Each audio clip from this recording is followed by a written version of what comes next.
is Matthew Cotturro. So I'm Ed Osborne, I'm faculty in the art department. My name is Patricia Sobral. So the class was titled Global Macho. I teach electronic media. What we've been doing over time is integrating the arts into language acquisition. The goal of the project-based part of the class was to have them reshoot from the very start to the very finish Kill Bill Volume 1. We also had the MML folks come to class to speak to the entire group about the basics of film itself, of the cameras, of how to use a microphone, how to think about sound, and how generally to edit the material and to cobble it together into a film.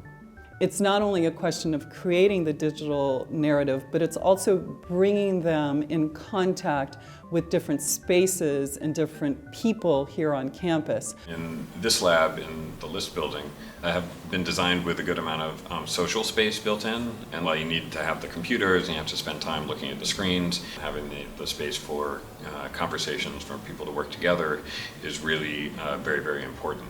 That meant that at every step, every couple of weeks or so, there was a role for the MML in the class itself to speak to the larger group, working with small groups of students at the very front end of the production process to think about what they needed, how to use the software that Brown had on campus, and then later at the back end, how to stitch together the various parts of the movies into a single continuous reel. Once they've come to the Multimedia Lab, learned how to put together a digital narrative, there's always somebody in one of the Multimedia Labs to help them sort through, whatever questions or ideas they have. I think that the kind of support the people in the Multimedia Labs give to both faculty and students is absolutely tremendous.